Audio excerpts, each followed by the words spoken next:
Hi guys. So, there is one thing that I really hate, and that is public speaking. I hate talking to groups of people larger than 2 people, and I've pretty much had this thing against it for the past 10 years of my life.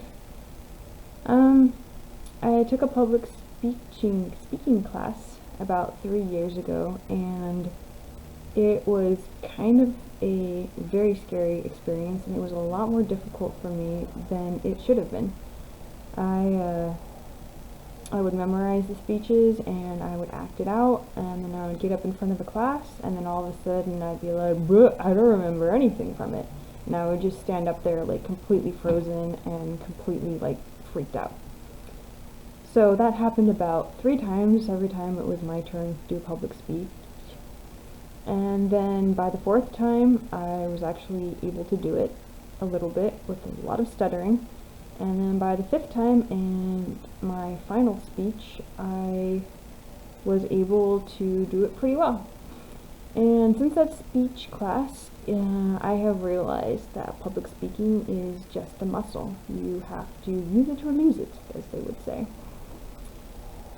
So, here I am in the middle of quarantine with you all, and I am going to start a channel where I try to be entertaining or funny or whatever, and that will help me learn how to talk better.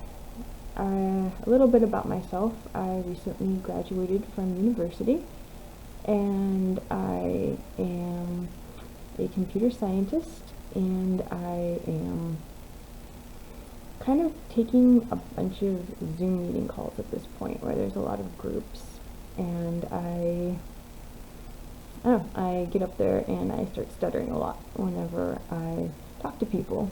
So I have decided to force myself to make random YouTube videos and torture myself by putting them on the internet as a way of forcing me to use my speech ability or lose it. So yeah, what will I be talking about? I was a cake decorator before this. I was into the Mathematicas after that, and then I started taking physics and then computer science classes. I also really love psychology. I've read tons and tons of psychology books, so I do have stuff I can rant about potentially, but I'm not exactly sure what this channel will be. So it will be a surprise, I guess, even for me. Yeah, so, take care.